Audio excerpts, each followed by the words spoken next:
दोस्तों, ये कहानी कुलदेवी की कहानी है। ये कहानी एक नास्तिक लड़के की है जिसका नाम था राकेश। लेकिन उसे अपना यह नाम पसंद नहीं था, इसलिए उसने अपना नाम रॉकी रख लिया था। वह अपने गांव से दूर एक शहर में एक डांसिंग क्लब में काम करता था और हमेशा रंग भरी जिंदगी जीने में मसरूफ रहता था। सुबह से शाम तक उसका जीवन नाच गाना और शराब में ही व्यतीत होता था। एक बार की बात है, वह अपने काम से कुछ दिनों के लिए दूर होना चाहता था। दरअसल वह शोर शराबे वाली जिंदगी से बोर होने लगा था और वह अपने जीवन में कुछ बदलाव ढूंढ रहा था। लेकिन उसके गांव के अलावा और कोई दूसरा स्थान नहीं था जहां वह जा सके। तभी रॉकी अपने दादाजी के बने गांव के घर में जाना तय करता है और कुछ दिन वहीं रहने का विचार बनाता है। दरअसल कुछ साल पहले रॉकी के माता पिता इस दुनिया से जा चुके थे और वह अनाथ हो चुका था। उसका आगे पीछे कोई भी नहीं था। गांव जाना भी उसे अच्छा नहीं लग रहा था, लेकिन मजबूरी बस वह गांव के सफर पर निकल जाता है। जैसे ही वह गांव की सीमा रेखा में पहुंचता है, उसकी नज़र एक बरगद के पेड़ पर पड़ती है जिसके चारों तरफ लोगों का हुजूम लगा होता है और गांव के लोग बरगद के पेड़ को लाल कलर के चंदन से रंग रहे थे। रॉकी को यह सब देखकर अजीब लगा। दरअसल वह इन सब मान्यताओं पर कोई यकीन नहीं करता था। उसे यह सब ढोंग लगता था।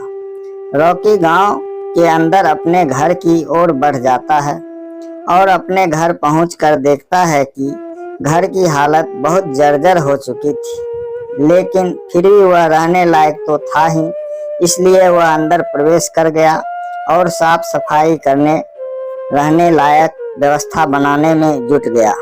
गांव में कुछ पड़ोसी इतने सालों के बाद इस घर को खुलते देखते हैं तो उस लड़के से पूछ बैठते हैं, बेटा तुम कौन हो?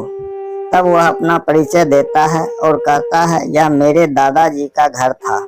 तभी वह अपने दादाजी का नाम बताता है।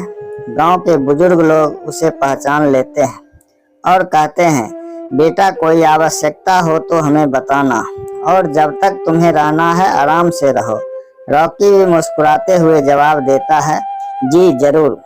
लेकिन रॉकी का ध्यान अभी भी उस बरगद पर अटका होता है।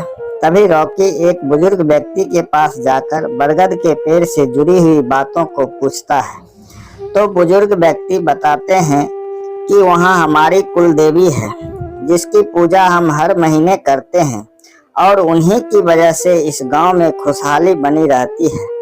बुजुर्ग व्यक्ति की बात सुनकर रॉकी जोर जोर से हंसने लगता है और कहता है, आज के जमाने में भी आप लोग कितनी पिछड़ी हुई बातें कर रहे हो। आज कंप्यूटर का जमाना आ चुका है, लेकिन आप लोगों को वही पुरानी रीति रिवाजों से फुर्सत नहीं है। रॉकी की ऐसी अपमानजनक बातें सुनकर बुजुर्ग को गुस्सा आ जाता है और वह रॉकी को बुरा भला कहता है। रॉकी भी बुजुर्ग की बात से नाराज होकर वहां से चला जाता है और कसम खाता है, जब तक इस गांव की इन सब रीति रिवाजों को पोल न खोल दूं, तब तक यहाँ से नहीं जाऊंगा। अगले ही दिन शाम के वक्त गांव वाले अपनी अपनी फसलों की पूजा करने के लिए खेतों में जा रहे होते हैं और रॉकी भी उनके पीछे पीछे खेत तक पहुंच जाता है और छुपकर देखता रहता है। काफी देर तक इंतजार करने के बाद गांव के लोग पूजा करके वापस चले जाते हैं, लेकिन रॉकी के दिमाग में विरोध का ज्वालामुखी फूट पड़ा था और वह अपनी बात को सच साबित करने के लिए कुछ भी करने को तैयार था। तभी वह खेतों के किनारे दिए जलते देखता है और उसके दिमाग में आता है, क्यों न खेतों में आग लगा दिया जाए, फिर कौन उनकी फसलों की रक्षा करेगा। अब देखता हूँ कौन सी कुलदेवी आती है बचाने। वह गांव वालों के खेतों में आग लगा देता है और देखते ही देखते आग बढ़ने लगती है और रॉकी गांव की तरफ तेजी से भागने लगता है ताकि उसे कोई देख ना सके।